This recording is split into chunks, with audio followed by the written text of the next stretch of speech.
We are very honored to have with us elected and appointed women leaders to share our welcome. May I present first Dr. Mary Ann Dewan, and then Laurie E. Frugoli, and then Thea Selby. Good afternoon. It's just such a pleasure to be with all of you today and to welcome you. It's an honor to be with you for the International Day of the Girl Child. I'm Dr. Mary Ann Dewan, the County Superintendent of Schools for the County of Santa Clara in California. And I'm a mother, wife, daughter, friend, colleague, researcher, runner, hiker, hobbyist, chef, and a leader, working on efforts to promote digital equity and eliminating the digital divide by supporting computer science in our schools, programs for coding and digital literacy, providing internet connectivity and devices, and promoting policies that ensure strong, reliable internet for all. I see access to the internet as essential as water and electricity. I'm inspired every day by the young girls and women in our world. I recently met a young girl who developed an app to promote habits of emotional wellness with tips and as a place for young girls to journal. She took what worked for her on her own wellness journey and has made it available to girls all over the world. And she wisely created two versions, one more suitable for middle school and the other for older high school ages. I fully support today's event and its importance, where all of us can express ourselves, receive important information, learn, create, and collaborate.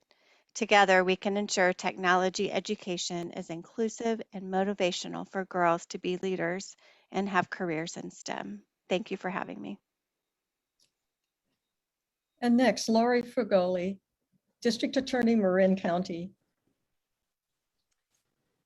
Thank you to the United Nations Association of the United States of America, San Francisco, and the San Francisco Collaborative Against Human Trafficking. It's my honor to welcome you all here today, and each of every one of you for your commitment to the girl and the child woman. Science, technology, energy, and math, engineering, and math, also known as STEM. We know that women and children are often deprived of the opportunity to study in these areas. Tonight, you're going to hear about how those areas of STEM can open doors for you and be a vehicle to change your life, provide opportunities to change the lives of others, our climate, even our justice system. For example, in Marin County, we have a program where women are helping us in our community group create data and transparency that we provide to our community so they can see how we are handling the justice system and to show that we are being collaborative with our community, and also people can see the race and the sex of the people who we are prosecuting and how we're handling their cases.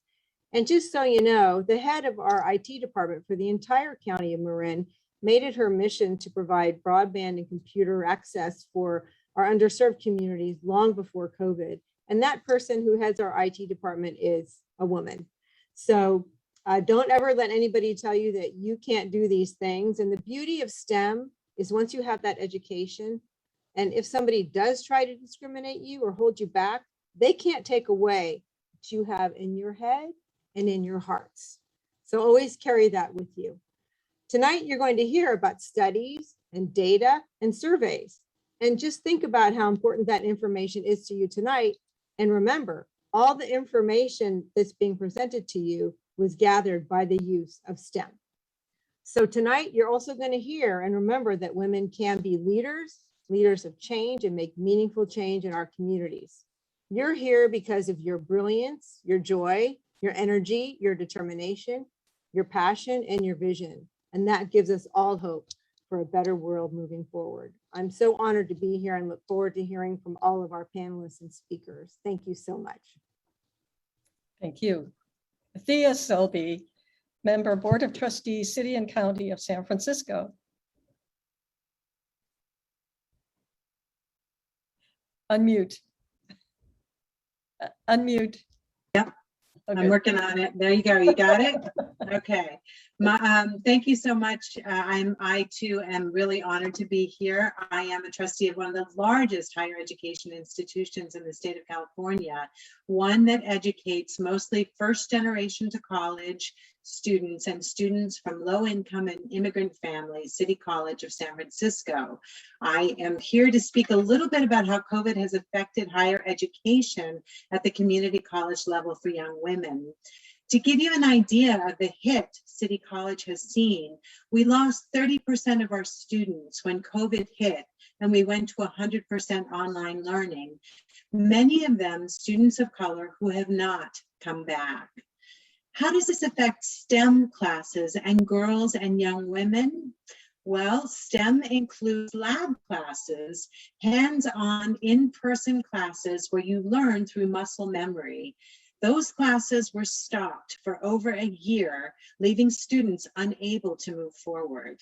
The digital divide hit most of our students and left young women unable sometimes to turn on their video due to low bandwidth, and sometimes literally, not metaphorically, unable to have their voice heard. That's why I advocate, and I hope you all do, for municipal broadband so that we can have internet access for all. Thank you. Thank you all. We're so honored to have such inspiring women leaders here in the San Francisco Bay Area, and we hope in the future to be joined by other women leaders across the US.